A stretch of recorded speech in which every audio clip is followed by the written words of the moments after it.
نحمده ونصلي ونسلم على رسوله الكريم اما بعد فاعوذ بالله من الشيطان الرجيم بسم الله الرحمن الرحيم يؤتي الحكمة من يشاء ومن يؤت الحكمة فقد أوتي خيرا كثيرا وما يذكر إلا أولو الألباب وما أنفقتم من نفقة أو نذرتم من نذر فإن الله يعلمه وما للظالمين من أنصار صدق الله مولانا العظيم. معزز سامعین کرام، سورہ بقرہ آیت نمبر 269 اور 270 تلاوت کرنے، دو آیتیں تلاوت کرنے کا شرف حاصل ہوا. فرمایا یؤت الحکمت، اللہ تعالیٰ حکمت عنایت کرتا ہے، من یشاء جس کو چاہتا ہے، ومن یؤت الحکمت اور جس کو حکمت اور دانائی ملی، فقد اوتی خیرا کثیرا پس تحقیق دی گئی اس کو زیادہ بھلائی، وما یذکر اور نہیں نصیحت حاصل کرتے، الا اولو الالباب لیکن عقل مند. وما انفقتم اور جو چیز تم خرچ کرتے ہو، من نفقۃ کوئی بھی خرچہ، او نظرتم من نظر یا کوئی نظر مانتے ہو، نظر ماننا، فإن اللہ پس بے شک اللہ تعالیٰ یعلمہ اس کو جانتا ہے، وما اور نہیں ہے للظالمین من انصار ظالموں کا کوئی مددگار. فرمایا یؤتی الحکمت من یشاء، اللہ تعالیٰ جس کو حکمت عطا فرماتا ہے. حکمت اس کا مادہ احکام ہے، تو احکام کے مادے سے ہے.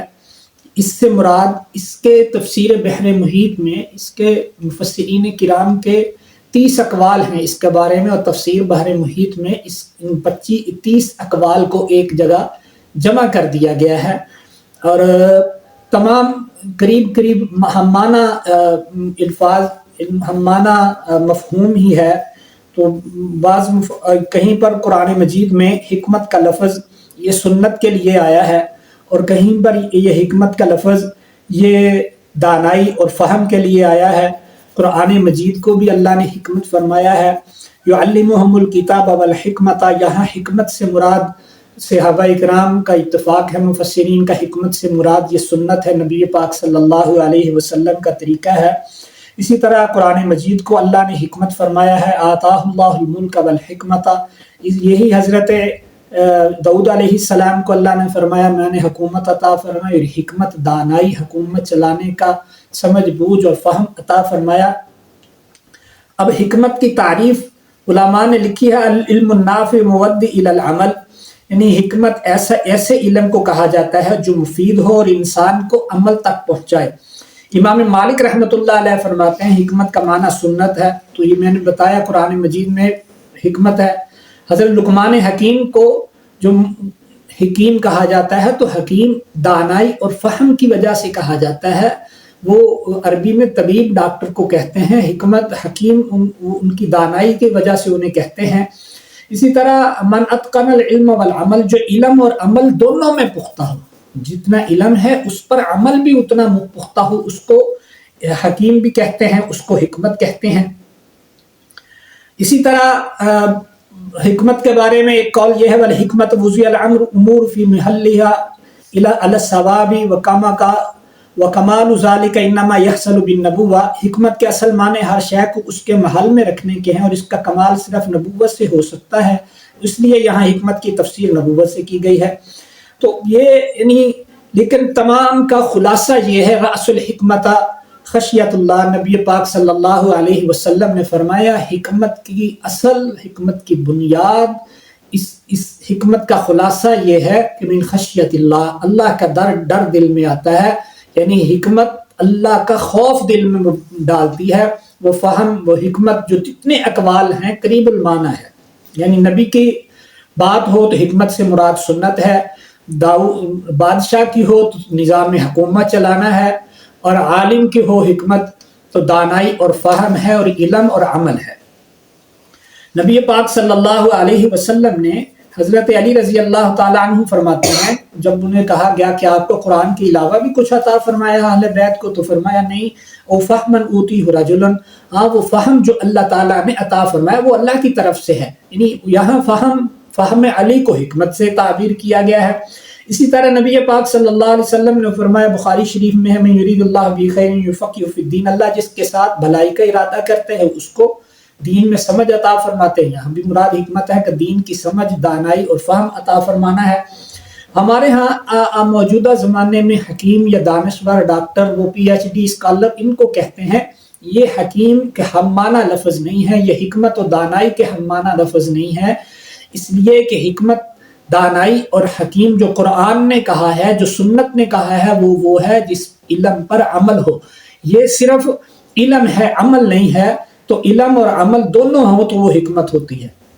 اور خلاصہ وہ ایک ہی ہے کہ وہ جو ہے وہ الحکمت خشیت اللہ، وہ حکمت اللہ کا ڈر پیدا کرتی ہے، اللہ کا خوف دل میں آتا ہے۔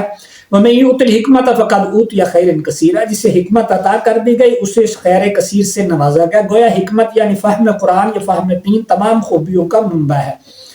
حضرت علی رضی اللہ تعالیٰ نے اپنے بیٹوں کو نصیحت فرماتے ہوئے فرمایا تھا، بہت سے آدمی شکل و صورت میں انسان نظر آتے ہیں لیکن حقیقت میں وہ جانوروں جیسے ہیں۔ جب مال میں کمی واقع ہوتی ہے تو فوراً سمجھ جاتے ہیں، اور جب دین میں کمی واقع ہوتی ہے تو کوئی پرواہ نہیں ہوتی۔ تو ان لوگوں میں اور جانوروں میں کوئی فرق نہیں ہے کہ وہ بھی صرف اپنا دنیا کے نقصان کو، اپنے چارے کی کمی کو دیکھتے ہیں اور کسی چیز سے ان کا کوئی لینا دینا نہیں ہوتا۔ اسی طرح نبی پاک صلی اللہ علیہ وسلم نے فرمایا، کلمۃ الحکمت زالت المومن، حکمت کا کلمہ یہ مومن کی گمشدہ میراث ہے، جہاں سے ملتی ہے وہ اس کو حاصل کر لیتا ہے۔ وما یذکر الا اولو الالباب، آگے فرمایا وما انفقتم من نفقۃ، جو تم خرچ کرتے ہو، جو دین کے کاموں میں خرچ کرتے ہو، دنیا کے کاموں میں خرچ کرتے ہو، گناہوں میں خرچ کرتے ہو، نیکیوں میں کم خرچ کرتے ہو، اپنے پہ خرچ کرتے ہو، اولاد پہ خرچ کرتے ہو، دوست احباب پر، بہنوں بھائیوں پر، جس پر جو بھی تم خرچ کرتے ہو وہ اللہ کے علم میں ہے، اور قیامت والے دن وہ اللہ سامنے لائے گا کہ مال دیا تھا تم نے یہاں خرچ کیا، میں نے یہاں خرچ کرنے کا تمہیں حکم دیا تھا۔ اور نظر تم من نظر، یا کوئی نظر مانے فإن اللہ یعلم۔ تو اب نظر کیا ہے؟ نبی پاک صلی اللہ علیہ وسلم نے اس کو پسند نہیں فرمایا۔